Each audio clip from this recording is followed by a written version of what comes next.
One of the questions that always comes up in this and many other smart grid conferences is, how do you define smart grid? How do you answer the question, what is smart grid? And a lot of people say, you don't worry about what it is, and because it's different things to different people. But the way that I always answer that question is that smart grid is really the process that we're going through to overlay information technology over the electrical grid. And I think that's really the, let's say, the broadest way of describing smart grid. And it puts information technology into all of the aspects, whether it's transmission or distribution and smart meters and consumers. And in fact, a lot of the process that we're going through in terms of the collaborative nature of what smart grid evolution really has to be, such as this and other conferences and other groups. So when we had the opportunity to close GridWeek this year, to hear from the Chief Technology Officer of the United States, that was just a temptation that was too hard to refuse. So I'm going to introduce Aneesh Chopra, the CTO of the USA. All right. Thank you. Thanks. Let's go. Yeah. 4 days. What a productive time. And I want to first give a little shout out to my man, George Arnold, for the award that you all bestowed upon him. We're very proud of the work that he's done and are excited about the things that will follow. A little anecdote before I close the session. This week, not coincidence, I don't know how it happened, my home was the beneficiary of an upgrade. A smart meter was installed, and the staff person came to my home and knocked on the door and shared with my wife the rationale behind this move. And my wife just sort of said, okay, hi, why are you here? Oh, well, we don't want to have our vans traveling around anymore in the neighborhood, so this will allow us to just pull the information directly. And my wife shut the door and said, what the heck does that have to do with me? All right, well, thanks. So a little interesting side note as we get into this conversation. I know that consumerism has been a big theme of the conference. We might want to think about our pitch as we engage the American people on these issues and to think about what's in it for them. So my job tonight is to provide for you a little bit of the context on how we can accelerate this work, but not accelerate like a bull in a china shop where we're just kind of moving. Accelerate under portfolio theory, where we acknowledge we're going to be moving in lots of directions, experiments, pilots, and so forth. How do we capture the learning in a rapid fashion, self-course correct, and move in a model that will actually deliver the benefits that we all envision for the grid? By beginning with my homework assignment, on the very first day the President took office, he directed the Chief Technology Officer to provide recommendations to the American people on how our government could be more transparent, more participatory, and more collaborative. Every federal agency stood up to the plate and said, we will embrace this principle. And you see, as an example, in the Department of Energy, portals like openei.org as a mechanism for us to engage and collaborate on the discussions that we're having today. Every single one of you in this room can upload data for the benefit of the country as we modernize the grid. And I encourage all of you to share your stories, your wins, your losses, your questions on platforms like openei.org to benefit from this open ecosystem so that we can self-course correct as information flows. Next slide. Our philosophy, our technology vision to achieve the President's goals really rests on 5 key investment strategies. First, as we've talked about throughout the week, how do we ensure a robust and modern communications infrastructure? How do we deliver connectivity? And I believe our wireless strategy, in particular the President's Spectrum Initiative, is tantamount to our move to connect every computer and any asset in this country to the 21st century economy. Second, we believe the power of cloud computing holds great promise in areas in every sector, but with particular emphasis on what this might mean as much more data will be produced through the grid that needs analytical capability and so forth, and we see cloud computing play a big role. You've heard a great deal today about open data and how data in its liberated form, especially liberated in a way that's not just human readable but machine readable, can actually create much greater amounts of value. It also can help us be held accountable for the decisions that we make. And last and certainly not least, and why I celebrated George at the beginning, it's a role in technology to ensure that we're embracing the spirit of voluntary, industry-driven consensus standards processes. These technology components, while necessary, are insufficient to deliver on the promise of areas like the grid. In order for us to see value, we have to increase public participation. And that's true of our government. We also think it's true of the smart grid ecosystem. Together with these technology foundations and increased public participation, we believe we'll see the results that are all envisioned. Next slide. Now, this is a slide I'd like to take a moment to discuss because it separates nouns and verbs when it comes to what we mean by enabling through technology and participation. As many of you know, New York City was a market mover when it came to introducing new technologies to modernize citizen engagement. Okay? Traditionally, you'd write a letter, call your member of Congress or whomever, and say, I've got a problem, will someone fix it? Well, New York City turned on this service called 311 that would allow anybody in the city to make a phone call and say, there's a pothole at 61st and Lexington, and I'd like to see it fixed. And to have that request publicly available to know when that request is going to be fulfilled and who's going to get it done. Now, many of you know that this New York City story has been remarkably successful from a citizen's engagement standpoint. 70,000 calls a month. However, it is expensive. New York City spent a great deal of money. The annual budget in fiscal 10 was over $40 million. If we were in a world of nouns, we would have a massive political debate. How is it that New York City gets to have this amazing service and not Toledo, Ohio? And what about Chicago? And how about Maynard, Texas? All of these nouns then get into a discussion about subsidy. Well, I can't afford it. Who's going to pay for it? Maybe we need to have a program funded by the government to ensure national rollout of the 311 capability set. That's thinking in nouns. Thinking in verbs with public participation as the angle, we start to see new innovations emerge. Maynard, Texas, with a population of 6,500, I assume anyone here from there in the room? Maynard, Texas said the core ingredient here was getting information from the citizen in a transparent manner and the accountability to know that that request will be fulfilled and to do so again in a transparent manner.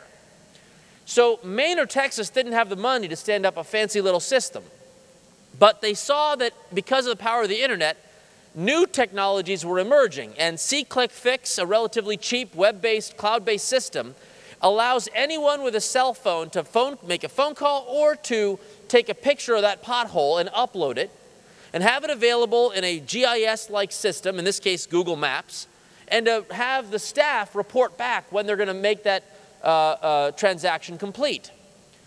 The whopping cost for Maynard, Texas to replicate the functionality of New York City, that's right, $38 a month. So when we talk about the smart grid, my first message to you is to separate the noun of the smart grid from the verb of the smart grid. And the collection of ideas about the sharing of information from party A to B, and you should take your very best design thinking skills to think about cost-effective means to achieve those verbs so that all can participate. Next slide. It's also about that voluntary consensus model that we've stood up through the Smart Grid collaboration portal and the work that we've done through NIST to ensure we have a very fair, open, and transparent process driven by the private sector, but engaging on issues of national importance. You can see in this particular graphic, just as an example, I'm excited about the fact that by this December, George, no pressure, but by this December, the team engaged on the Smart Grid Interoperability Project will have developed the consensus standards for the energy usage data to the consumer, what we call PAP 10. And the industrial customers will follow shortly thereafter. We hope February, March, whatever the time frame is, early in 2011. So we've got a process where government as convener is helping us to achieve the objectives of ensuring interoperability through standards. You've heard all about that this week. Next slide. It is important that we hear from you Public participation means you're not only sitting at the table on standards processes, but you're giving us policy advice. You see, technology and policy must go hand in glove. If we get this out of balance, we'll have too many techies solving problems that haven't been really well defined. And if we've got too much policy and less understanding of technology, we could be presuming solutions that don't actually exist. So we've got to strike this balance. So to bring balance on the policy side, under George's leadership and Pat Hoffman's leadership, us at the White House, we've convened through a request for information process. Very clear and concise questions. Well, maybe not concise, voluminous questions.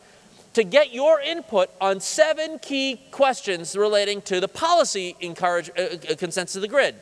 How do we engage consumers? What's the role of our relationship with industrial users? Where is the cost-benefit analysis? How do we manage the energy management ecosystem? How do we introduce new technologies? How do we ensure reliability and cybersecurity? And what's our transition plan from today's analog world to the world where we've got much more sophisticated controls and data about where we are? And you can see just a handful of examples in the energy management ecosystem, questions that get at the heart of some of the tensions we've been grappling with. How can state regulators and the federal government collaborate to achieve the benefits of the smart grid? Do electric service providers have the right incentives to use these technologies to help customers to not only improve their load shapes, but also ultimately to improve their cost structure given current regulatory schemes, and so forth? Next slide. To give you a perspective on the distinction between nouns and verbs, I'd like to point to what we've done in the healthcare space to give some guidance to what I mean so that it's a lot clearer. In healthcare, unlike in the smart grid, we've had a very explicit linkage between this notion of nouns and verbs. There was a term of art introduced in the healthcare landscape called meaningful use. And what this meant was, and this is very important to get for this audience, what we did not do was issue a receipt reimbursement program for software called electronic medical records. We didn't just give you money to buy the software. We actually defined the attributes that we wanted the technology to perform. The technology had to have quality, safety, and efficiency parameters. It had to engage patients and families. It had to improve coordination of care and so forth. We didn't care if it was a single solution, i.e. a software solution to solve all problems, or if you had little niche components that could really improve the patient's connection to the healthcare data. We allowed any and all of those options because we weren't just trying to subsidize a single thing, a noun. We were trying to encourage the adoption of a whole series of verbs. And whether you choose to provide the solution by aggregating lots of little tools or building a bigger tool, that's your choice. The implications for the smart grid are clear. What are the information uses that will help us to deliver the reliability we need in the grid? What are the tools that will improve consumer behavior, both at the home and more likely at the industrial park? What are the information needs necessary to incorporate renewables? And how do we engage the information challenges to support the plug-in vehicle infrastructure that we think is going to come in the coming years? This is how we separate nouns and verbs. And that's why we've engaged in this RFI process, and that's why we're making sure that as we move our framework forward, it's balanced between technology and policy. Next slide. It's also about quick wins along the way. Now, I was on a panel earlier in the week where we had this sort of interesting dichotomy where I was saying, let's get it done yesterday, and others are saying, well, we're on a long journey, and we have to acknowledge it's going to take time, and both statements can be true. But it's important for us to catalyze our thinking and tap into our entrepreneurial energy so we can actually deliver results in the here and the now while we make progress towards the longer term vision. So, in that spirit, I'd like to ask a question. How many of you are going to compete for the $10,000 Green Building Design Challenge hosted by GSA that's available right now online? Show me by your hands if you'd ever heard of this challenge. And government folks can't answer. No, I'm just kidding. One of you. Here's a building, that's the actual picture of the building, in Los Angeles, and they're trying to find a way to create a zero environmental footprint. And they're asking for the best designs incorporating information technology through the smart grid and a whole host of other options, and they want to get the best design possible to win that $10,000 prize. So it's great for us to have a conversation in this conference room and on the web for those who will watch this in the coming weeks. But it's another to put your mind and your teams to work. Compete. Share with us your vision. See if your ideas stack up against the others. Because the federal government's stepping up to the plate. We're going to leverage challenges, prizes, and competition policy to encourage this ecosystem of innovation. You don't have to have a PhD in lobbying to participate in this competition. You don't have to have an expertise in RFPs. This is straight up, mano a mano, bring your best ideas forward and let them compete to win. We've simplified access to these challenges using a platform we call challenge.gov. And I tweaked George to say, and I will here to commit, that by this year, you will see George's team, NIST, and the Department of Energy will stand up a challenge, and their suggestion right now is to think of a challenge focusing on PAP 10 and how do we ensure innovations that will drive the use of that standard to improve consumer information and access and behavior. Help us design the challenge. Participate in the GSA competition and give George a call, or proverbially do so online as we stand up our blog or wiki infrastructure, and tell us what challenge or prize you'd like to see. He ain't got a lot of money, but he's got a platform to hear your best ideas so we can move this conversation forward. Next slide. It's about engaging developers in this new emerging ecosystem. The power of the internet wasn't that it was a one-size-fits-all. It was that it was an open platform that would allow applications to sit on top and then further application develop on top of that, and to have data flowing in all directions to see how new and creative ways we can improve our lives. Earlier this year, one of our grant recipients was NSTAR, and I think they spoke earlier in the week, or they were featured somewhere, and Tendril was in the house. Is Tendril still in the house? Oh, there you are. So just as an example, right now in Massachusetts, some subset of 3,000 homes are wired up to listen to their AMR, to consume data on 6-second increments, I believe, or something close to that effect. And Tendril has an open API right now. Any developer in this room, whether you're from the United States or Hong Kong or wherever you're from, you could write an application on the open API, I think I'm saying this right, and any of you could say, let me help those people living in Massachusetts turn their information into insight so that they can have a better handle on their energy needs and hopefully increase their value proposition by lowering costs or doing whatever else it is they need to do. You can do that now. Every single one of you right now could build an application for those Massachusetts homes because of that open accessibility. And if you don't want to use one of the formal grant programs, that is the Recovery Act funded smart grid programs or pilots, a la the NSTAR Tendril agreement, you could also engage in places like Google's Power Meter, which too has published its API that would allow any of you to build apps today, not in some distant future when you're dreaming of big thoughts, now. And for those of you that are in possession of data, when are you going to open up your API and invite the entrepreneurial ecosystem of this country to tap into that data and bring value to your industrial customers and consumers? Last slide. We're putting our money where our mouth is. President Obama has been explicitly clear. In this administration, entrepreneurs are welcome. And I end with the story of Bob, Dave, and Andrew, who embody this spirit of near frictionless participation. Bob, Dave, and Andrew literally work for a tech company in Silicon Valley, wouldn't know government procurement if it hit them in the face, haven't seen a government lobbyist that they even could recognize. They're just three random guys who live out in Silicon Valley who want to help their neighbors. And Bob, Dave, and Andrew found out something pretty interesting.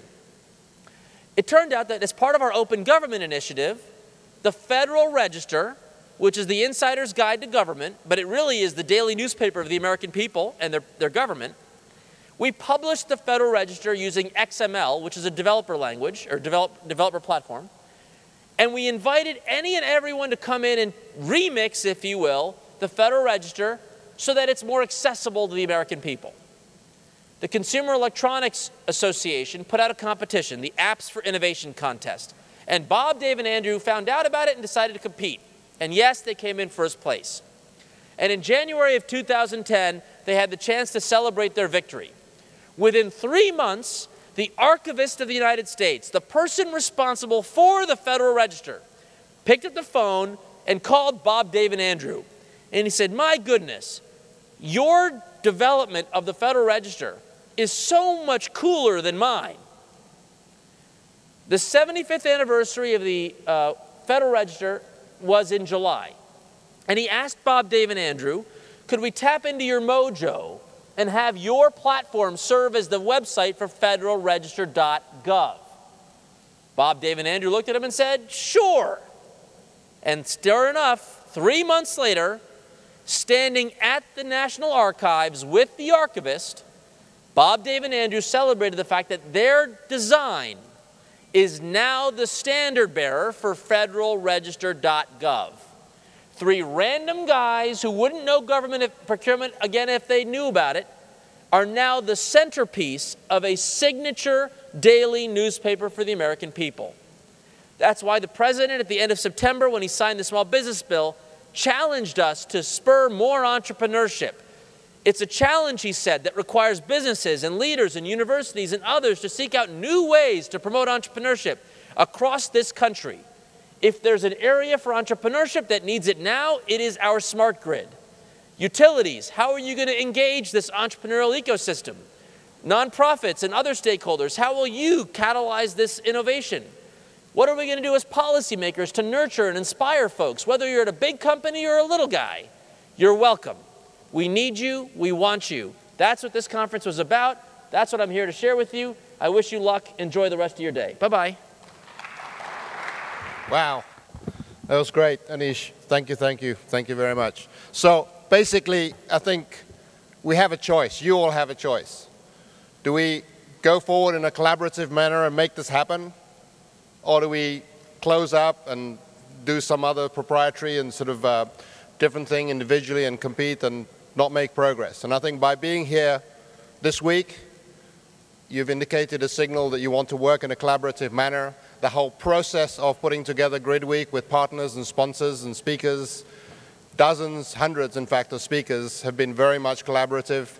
I invite you to work in a collaborative manner in the next year and join us next year in September for next year's GridWeek. So with that, thank you very much. Have a great year. Cheers.